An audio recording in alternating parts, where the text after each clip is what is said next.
हाय साथियों, मैं मंगल प्रसाद निषाद, आपका हमारे YouTube channel MPN online study पर स्वागत है। तो दोस्तों, जैसा कि चैप्टर जो चल रहा था वह चल रहा था चालन, संवहन और विकिरण। जी हाँ, चैप्टर जो है उसको पूरा कर दिए थे। अब हम चालन, संवहन और विकिरण से मोस्ट इम्पॉर्टेंट क्वेश्चन लेके आए हैं, जो हर बार लगभग सभी प्रकार के एग्जामों में पूछा जाता है। तो चलिए क्वेश्चन को शुरू करते हैं। अगर आप हमारे चैनल पर नए हैं तो प्लीज़ चैनल को सब्सक्राइब कर लें, ताकि पल पल के आने वाली वीडियो की अपडेट आप तक पहुँचती रहे। तो चलिए देखते हैं। पॉलिटेक्निक 2008 में आया हुआ क्वेश्चन है दोपहर के समय में सूर्य से आने वाली प्रकाश किरणों में अधिक गर्मी होती है। जी हाँ, दोपहर के समय में सूर्य से आने वाली किरणों में अधिक गर्मी होती है, कारण क्या है? पहला है ऑप्शन में सूर्य कुछ बड़ा हो जाता है। बी है ऑप्शन किरणों को वायुमंडल में कम दूरी तय करनी पड़ती है, जिससे ऊष्मा का अवशोषण कम होता है। ऑप्शन सी है सूर्य चमकदार होता है। ऑप्शन डी है किरणें तेजी से आती है। तो साथियों, जो राइट आंसर है वह बी जो है वह राइट आंसर है। किरणों को वायुमंडल में कम दूरी तय करनी पड़ती है, जिससे ऊष्मा का अवशोषण भी कम होता है। इसीलिए दोपहर के समय में सूर्य से आने वाले जो प्रकाश की किरणें होती है उसमें अधिक गर्मी होती है। तो चलिए हम अगले क्वेश्चन की तरफ चलते हैं, बात करते हैं अगले क्वेश्चन की। तो अगला क्वेश्चन है साथियों, किसी वस्तु की सतह से उत्सर्जित विकिरण की दर अनुक्रमानुपाती होती है। जी हाँ, फिर से क्वेश्चन एक बार देख लेते हैं। कह रहा है क्वेश्चन कि किसी वस्तु की सतह से उत्सर्जित जो विकिरण होती है उसकी दर अनुक्रमानुपाती होती है किसके? पहला ऑप्शन है साथियों परम ताप के, बी ऑप्शन है परम ताप के वर्ग के, सी ऑप्शन है परम ताप के तृतीय घात के, और डी ऑप्शन है परम ताप के चतुर्थ घात के। तो साथियों, जो राइट आंसर है वो है डी राइट आंसर है, परम ताप की चतुर्थ घात के अनुक्रमानुपाती होता है। तो चलिए हम आगे तीसरे क्वेश्चन पे बात करते हैं। तो अगर आप हमारे चैनल पे नए हैं तो प्लीज़ चैनल को जरूर सब्सक्राइब कर लें। आइए हम आगे अगले क्वेश्चन की तरफ चलते हैं। अगला क्वेश्चन है पूर्णतः कृष्ण पिंड की अवशोषकता होती है। जी हाँ, पूर्णतः जो कृष्ण पिंड की अवशोषकता होती है वह कितनी होती है? ऑप्शन ए है 1, ऑप्शन बी है 2, ऑप्शन सी है -1 और ऑप्शन डी है 5। तो साथियों, जो राइट आंसर है वह है 1। तो कृष्ण पिंड की जो अवशोषकता होती है वह 1 होती है। हम चैप्टर में बात भी कर चुके हैं। तो चलिए अगले क्वेश्चन की तरफ हम बात करते हैं। अगला क्वेश्चन है चाय बनाने में ऊष्मा का संचरण किस प्रकार होता है? जी हाँ, हम जब चाय बनाते हैं तो इसमें जो ऊष्मा का ट्रांसफ़र होता है या ऊष्मा का जो संचरण होता है वह किस विधि द्वारा होता है? ऑप्शन ए है विकिरण विधि द्वारा, ऑप्शन बी है चालन विधि द्वारा, ऑप्शन सी है संवहन द्वारा, और ऑप्शन डी है सभी से या सभी के द्वारा। तो राइट जो आंसर है साथियों वह है सी आंसर जो है वह आपका राइट आंसर है, संवहन विधि द्वारा। जी हाँ, क्योंकि ठोस में जो विकिरण होता है, संचरण होता है ऊष्मा का, वह चालन द्वारा होता है, और द्रव में जो होता है वह संवहन द्वारा होता है। इसीलिए जो राइट आंसर है वो है संवहन के द्वारा। तो चलिए हम अगले क्वेश्चन की तरफ चलते हैं, जो कि मोस्ट इम्पॉर्टेंट क्वेश्चन है, लगभग हर बार सभी प्रकार के एग्जाम में पूछे जाते हैं। तो अगला क्वेश्चन है ऊष्मा सबसे तेज़ी से संचारित होता है। जी हाँ, किस विधि द्वारा ऊष्मा जो है सबसे तेज़ी से गति करता है या संचारित होता है?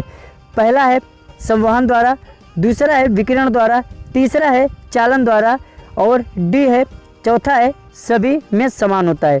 तो साथियों, जो संचारित होता है सबसे तेज ऊष्मा वह होता है विकिरण के द्वारा। जी हाँ, विकिरण के द्वारा ऊष्मा का जो संचरण होता है वह डायरेक्ट और सीधे होता है। राइट आंसर आपका बी है। तो आप चैनल पर लास्ट तक बने रहिए और आप कमेंट बॉक्स में बताएंगे कि आपको इसमें से कितने क्वेश्चन के आंसर पता थे। तो चलिए अगले क्वेश्चन की तरफ चलते हैं, अगले क्वेश्चन पर बात करते हैं। अगला क्वेश्चन है ऊष्मीय विकिरण की चाल होती है। जी हाँ, ऊष्मीय विकिरण की जो चाल होती है वह किसके बराबर होती है? पहला ऑप्शन है आपका प्रकाश की चाल के बराबर होती है, बी ऑप्शन है आपका प्रकाश की चाल के आधे के बराबर होती है, सी ऑप्शन है ध्वनि की चाल के बराबर होती है, और डी ऑप्शन है आपका उपरोक्त में से कोई नहीं। तो साथियों, जो विकिरण की ऊष्मीय विकिरण की जो चाल होती है वह प्रकाश के चाल के बराबर होती है। आपका ए जो है राइट आंसर है। तो प्रकाश की जो चाल होती है साथियों वह होती है 3 × 10⁸ मीटर प्रति सेकंड। चलिए अगले क्वेश्चन की तरफ बात करते हैं, जो कि पॉलिटेक्निक 2014 में आए हुए क्वेश्चन है।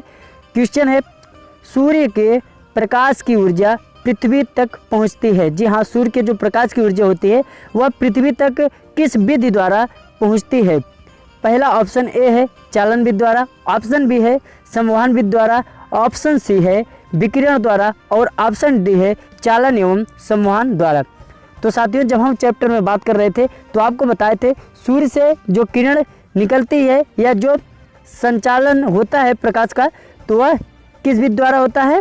विकिरण विधि के द्वारा होता है। जी हाँ, विकिरण विधि के द्वारा सूर्य से जो संचालन होता है वह विकिरण विधि के द्वारा होता है। तो राइट आंसर जो है वह सी है। चलिए हम अगले क्वेश्चन की तरफ बात करते हैं। वीडियो पर आप लास्ट तक बने रहिए, सिर्फ वही क्वेश्चन लेके आए हैं जो हर बार लगभग एग्जाम में पूछे जाते हैं। तो चलिए अगला क्वेश्चन देखते हैं। अगला क्वेश्चन है, ऊष्मा तथा उसके द्वारा किए गए कार्य में संबंध ज्ञात किया था। जी हाँ, कौन से वैज्ञानिक ने ऊष्मा तथा उसके द्वारा किए गए कार्य में संबंध स्थापित किया था? ऑप्शन ए है जेम्स वाट ने, ऑप्शन बी है डी जूल ने, ऑप्शन सी है रुडोल्फ डीजल ने और ऑप्शन डी है न्यूकामन ने। तो ऊष्मा तथा उसमें के कार्य में संबंध किस वैज्ञानिक ने स्थापित किया था? तो आंसर जो है वह आपका बी राइट आंसर है, डी जूल ने। जी हाँ, डी जूल ने ऊष्मा और उसके द्वारा किए गए कार्य में संबंध जो है स्थापित किए थे। चलिए अगले क्वेश्चन पे चलते हैं।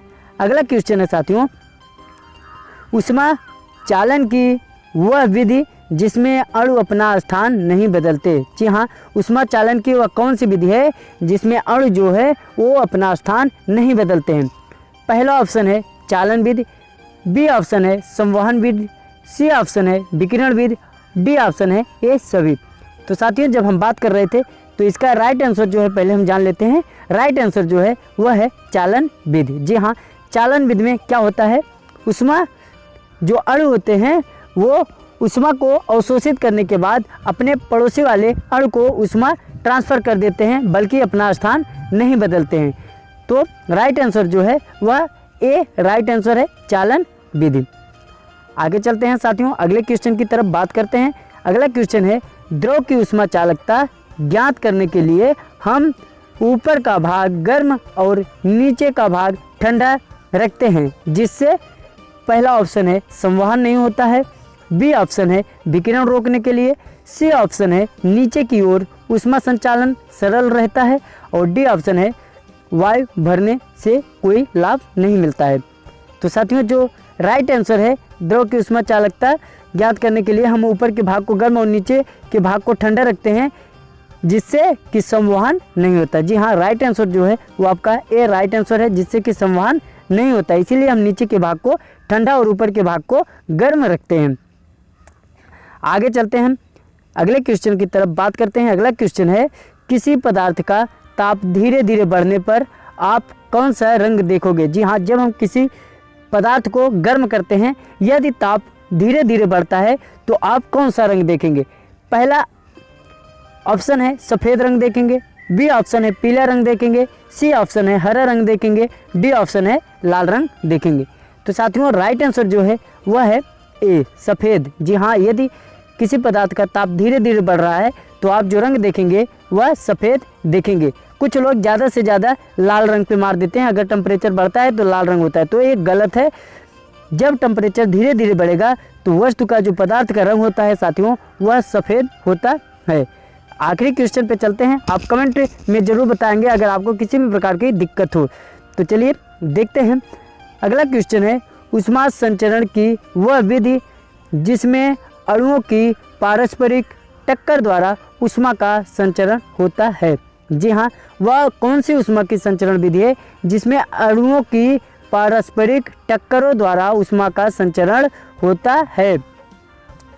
पहला है ऑप्शन चालन में, बी ऑप्शन है विकिरण में, सी ऑप्शन है संवहन में और डी ऑप्शन है इनमें से कोई नहीं। तो साथियों, जो राइट आंसर है वह है संवहन में। जी हाँ, राइट आंसर जो है वह है संवहन में। तो आपको हमारी वीडियो कैसी लगी आप कमेंट बॉक्स में ज़रूर बताएंगे और आप ये भी ज़रूर बताएंगे कि आपको इसमें से कितने क्वेश्चन का आंसर पता था। फिर मिलते हैं साथियों अगली वीडियो में, तब तक के लिए धन्यवाद, थैंक यू।